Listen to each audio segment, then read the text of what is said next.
Hello, my name's Florence. Welcome to the theobspod. I'm an NHS obstetrician, hoping to share some thoughts and experiences about my working life. Perhaps you enjoy Call the Midwife, maybe birth fascinates you, or you're simply curious about what exactly an obstetrician is. You might be pregnant and preparing for birth.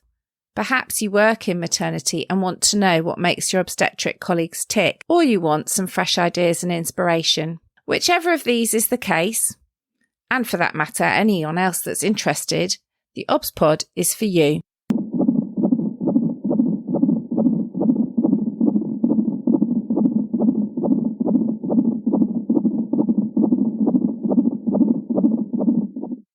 Episode 120. Reading the Signals. Many of you, my regular listeners, will have realised that I never did an episode on Ockenden. And you may have been surprised. It wasn't that I didn't think that this was an important topic. I did. But I'm in the situation where I actually know Donna Ockenden. I worked with her closely at the London Clinical Network, and we agreed that she would come on the podcast. I'm sure you realise that despite her best efforts to want to come on the podcast and my desire to talk to her about her report and her review, things have intervened in the meantime. She's a phenomenally busy woman, and therefore, although we had a date in the diary, it hasn't happened, and in the meantime she's taken on the Nottingham Maternity Review as well. But I feel with the publication of Reading the Signals, an independent investigation into East Kent, it's time for me to touch on the maternity scandals, the numerous maternity investigations that are ongoing in the UK at the moment. It's not an easy topic, as you can imagine. It's very emotional. But I feel it's starting to be the elephant in the room. I need to do an episode. I need to acknowledge it. So today I'm going to share my thoughts. When Morecambe Bay, the Kirkup report, was published back in 2015, part of me thought, there but for the grace of God go I. Not that I was working in a dysfunctional unit. I wasn't. But I could see how one event might lead to another event, and that confirmation bias and thinking that you're doing the right thing could actually take you further and further away from your aspirations. I was shocked. I have read Joshua's story, and I'm in no way saying that anywhere I've worked has had similar issues. But I could see how a chain of events might lead to a unit becoming like that. But at the time, it was very much a tension between, is this a one-off event in a one-off place with particular issues and concerns? Or is this a more general problem? And I found it difficult to talk because everything quickly became focused on normality in inverted commas, and normality or vaginal birth being pursued at the expense of anything else. And that takes us down into the kind of what I would call birth wars, the idea of an ideology about birth. We are animals. We are designed to give birth, and we're lucky enough to have modern medicine that in some situations can be beneficial over and above what might happen naturally. Part of our role as doctors and midwives is to try and work out when things are diverting, starting to move away from what our bodies and our babies are designed to do into territory where things are becoming more complicated and therefore more likely to go wrong. But it's very difficult to have any kind of conversation about this in the climate of the time, where it felt very much like an argument was raging between intervention and not. At the time, the National Maternity Review was taking place, and when it was published, it had amazing aspirations. But I can't help that feeling its implementation has been hampered. Maternity transformation boards were set up. It felt like another layer of bureaucracy and assurance being introduced. Although we were talking safe and personalised care, which is absolutely what we need to do, the 5-year maternity transformation programme quickly got subsumed in the 10-year NHS long-term plan. And in my view, maternity once again sank to the bottom of the heap, diluted, less priority. There was lots of discussion and conversation about listening to voices, listening to women, and maternity voice partnerships certainly have thrived, not just because of this stance by NHS England, but I'm under no illusion it's mainly been due to the determination of many women that set up National Maternity Voices and influenced and got maternity voice partnerships into such documents as CQC inspections, CNST, Clinical Negligence Scheme for Trusts, and other quality standards. But alongside that, I was involved in presentation at Expo NHS, MatX the musical. We wanted to showcase the use of maternity voices, co-production in all its glory, up and down the country being used for change. Co-production is messy. You may hear what you don't want to.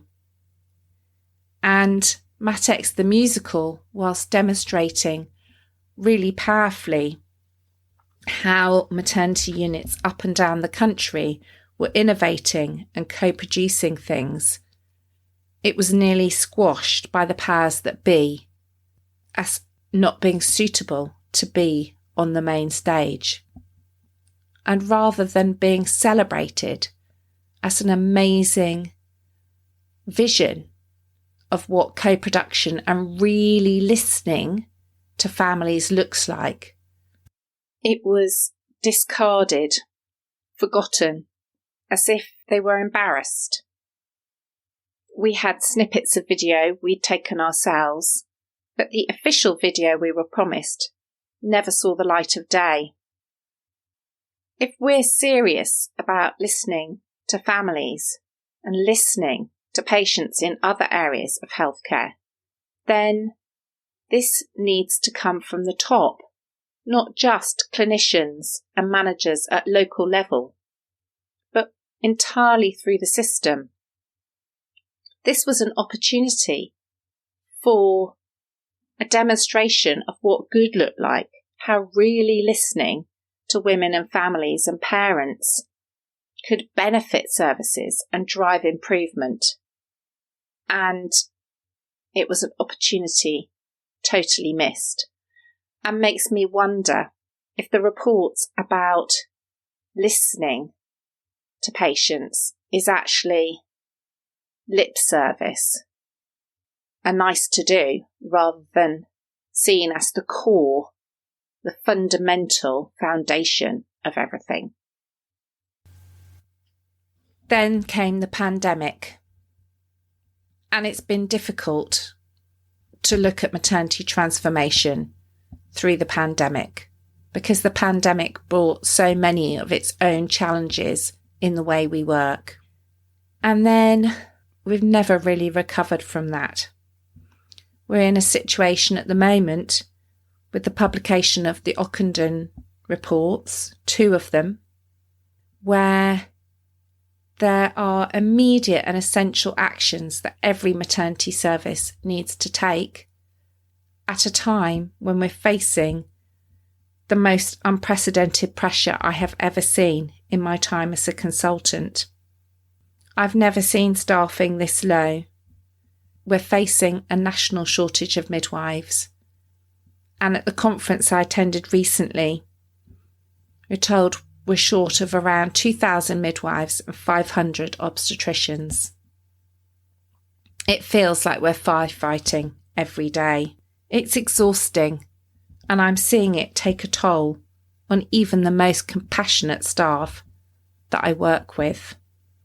CQC ratings for maternity services seem to be at an all-time low, with 6% of services being inadequate and 47% of services requiring improvement. This is worrying. And whilst we need to accept and reflect and improve on these results, I also ask myself whether this is some attempt by the CQC to correct past issues where services were rated as good at a time when actually inquiries have found later that they were far from good. We all have stakes in the game, the regulators included. So where do we go from here? And what about the report itself? I found reading the signals a really interesting report. No, maybe I can't say that. I found the recommendations interesting. I found the report shocking. Really shocking. Some of the descriptions of the way families were treated, their concerns dismissed, turned away, spoken to in an atrocious way. And then the comments between the different staff groups, I found the whole thing utterly outrageous. And my disgust at how this could have happened in this country, in my profession, it's profound. But the recommendations were interesting because they try to be more systemic. They acknowledged some of the difficulties that maternity services are facing, and that these can't be isolated issues, and that idea of how if you don't nip problems in the bud in a unit, you could end up down the rabbit hole, kind of digging yourself deeper and deeper and getting in a mess.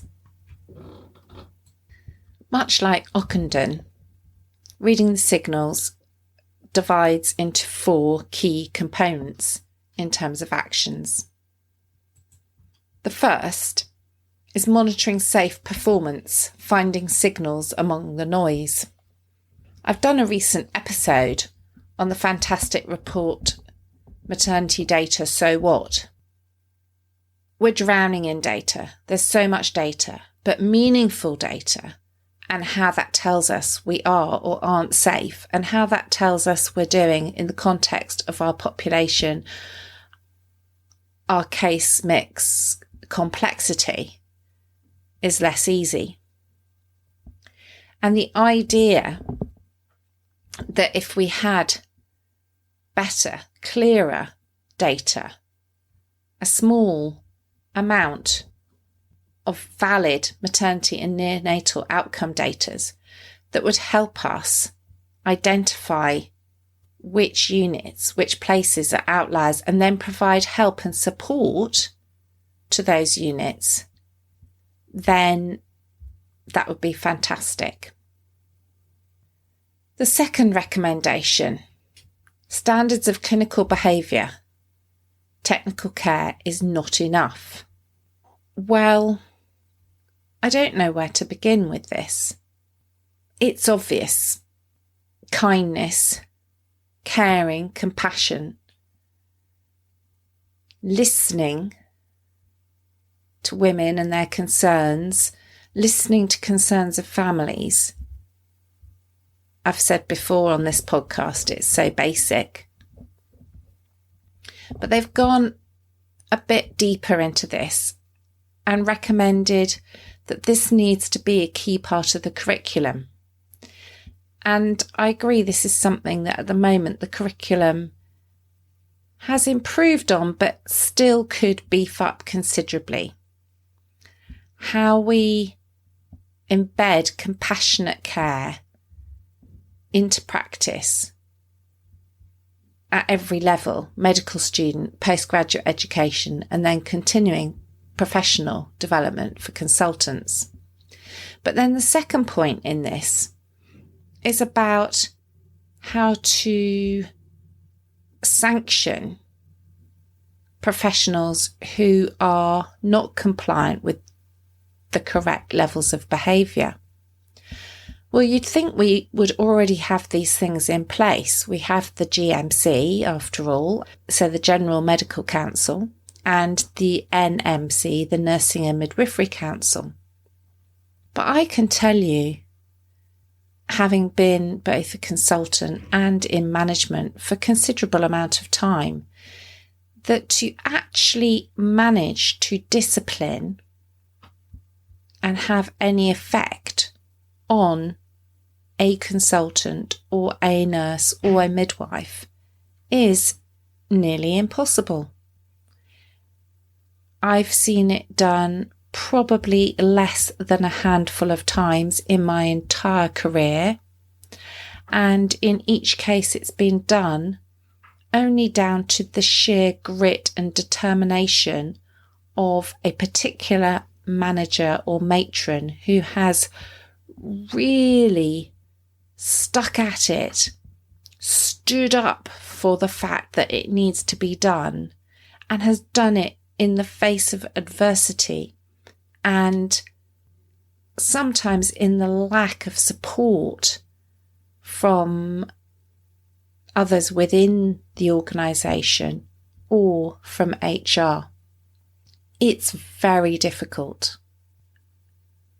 And it's difficult for me to talk about even and acknowledge that this is a problem, because I've seen it happen so few times that if I discuss any details, it'll almost certainly be immediately identifiable. I've had situations in which I have been concerned, and when I've raised it, I've been knocked back. I've even had it turned on me that it's my fault. I'm discriminating or not valuing an individual. I am not treating them fairly. It's really hard to stand your ground.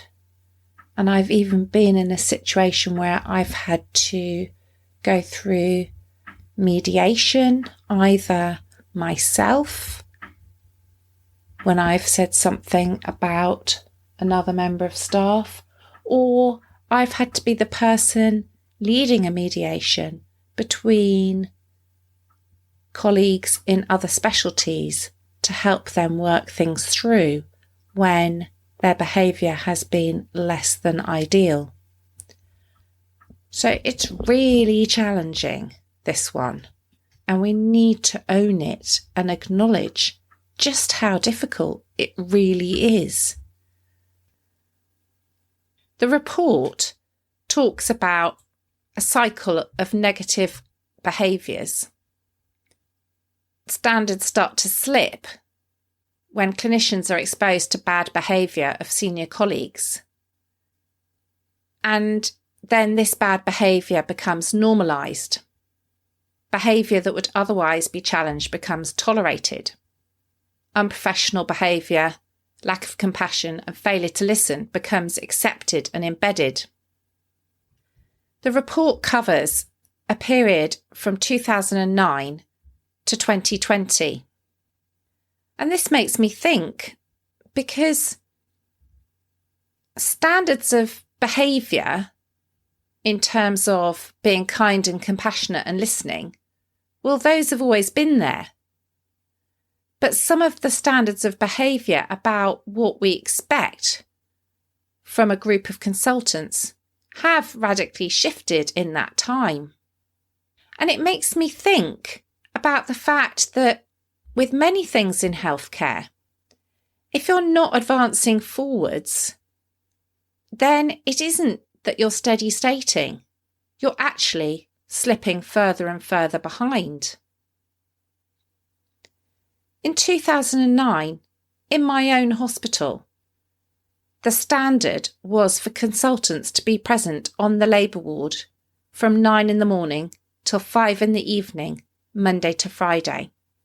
Yes, of course, we were actually there much more than that, or at least some of us were. But that was what our contract was. That was what we'd committed to do. But in 2010, we introduced 98-hour cover, the idea that a consultant would be present on our labour ward from 8 in the morning till 10:30 at night. This is a very different set of standards and behaviours. And to me, when I look back 12 years later, well, obviously we're on the labour ward. Obviously we're present. Obviously we're there to be involved hands-on in cases clinically. But equally, I know that not all units have moved forward. And so I can see something that was acceptable in 2009. If you haven't advanced it, it's now wholly unacceptable. The world has significantly moved on in that time. The next action that the report talks about is teamwork. The importance of effective teamwork. It describes flawed teamworking, pulling in different directions. Teams lacking common purpose, struggling with competing interests, descending into conflict with inappropriate hierarchies and power plays, a struggle for ownership of maternity care. The problem with teamwork is it can become a self-fulfilling prophecy. Units that have a good culture and good teamwork tend to attract staff that work in that way, and they become stronger as a result. One of the things about my unit is there's always been an excellent relationship between midwives and obstetricians, which I know can be problematic in other maternity units. We have a really good culture of talking to one another, doing work properly, jointly, collaboratively. It's always been like that. And therefore, when we appoint people, we appoint with that in mind, and then they come and work in that sort of environment. If you have a unit where teamwork isn't good, good people may join the organisation and attempt to change it. But attempting to change culture from within can be lonely and difficult.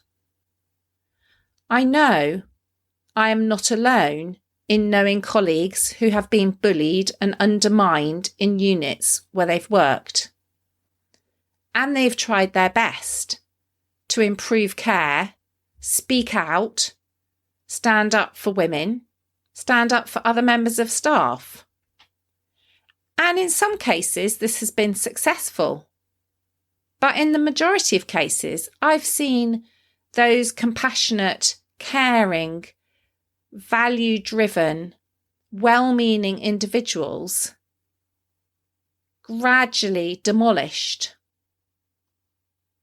and often leave because the task is too much. The task is insurmountable.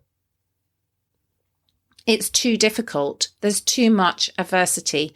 There's not enough. There's not a core nucleus of people that want the change, who are ready to get on board and move things forward.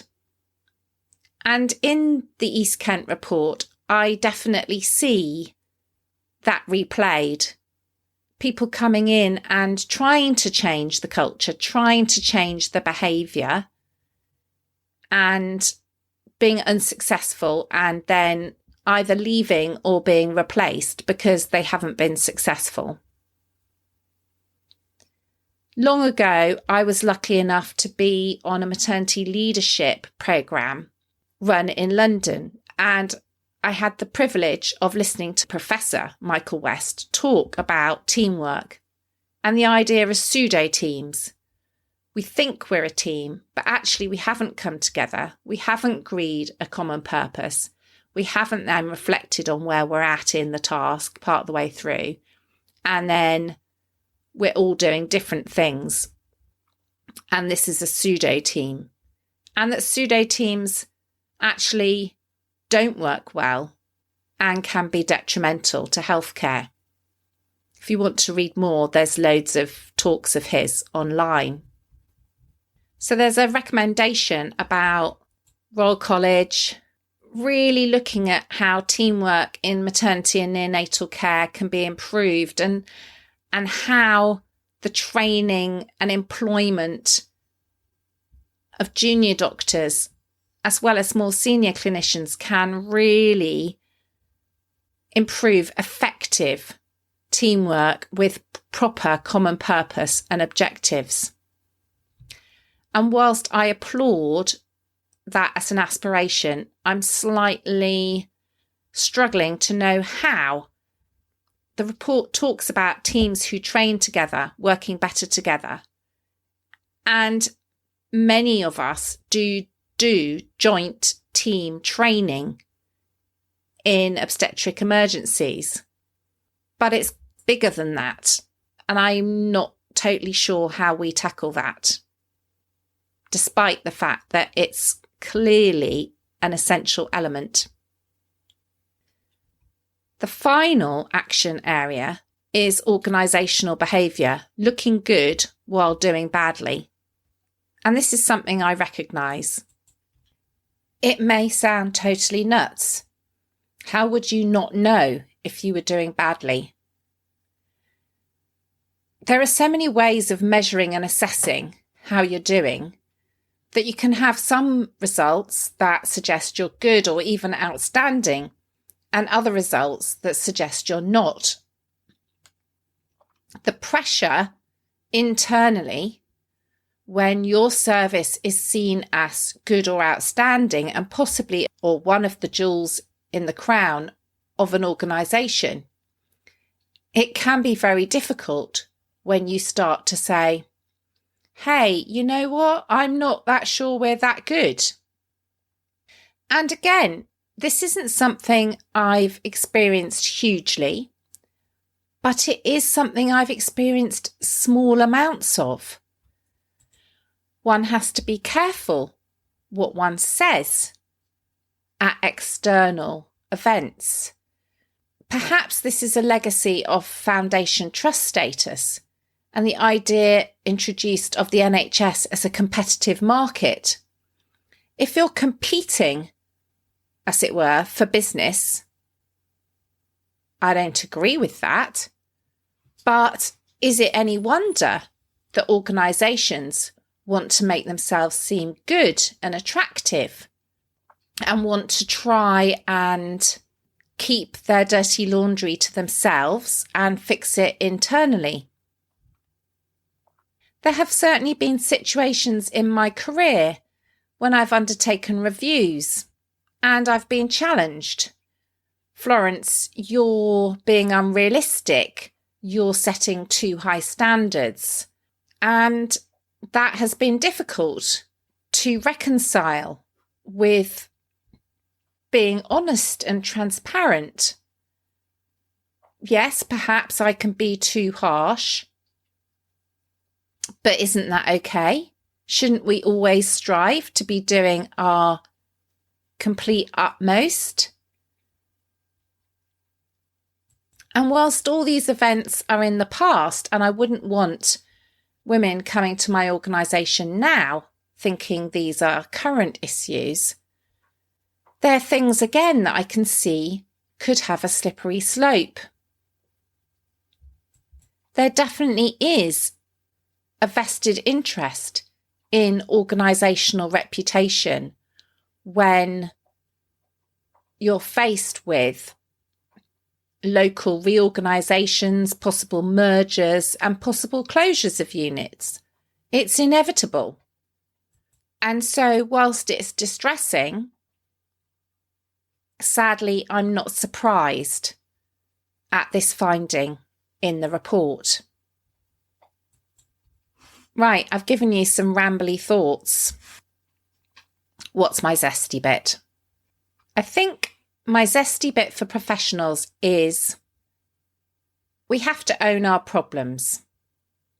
We have to accept our flaws.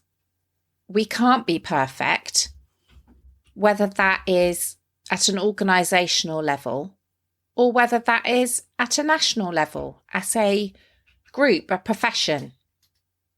We cannot undo what has been done, but we can take responsibility for it, and we can take responsibility for improving it. And I am hopeful about the future because I know that there are many very caring, very compassionate obstetricians and midwives that I meet, for example, at the recent conference I went to, that I exchange emails with or discuss things with on social media.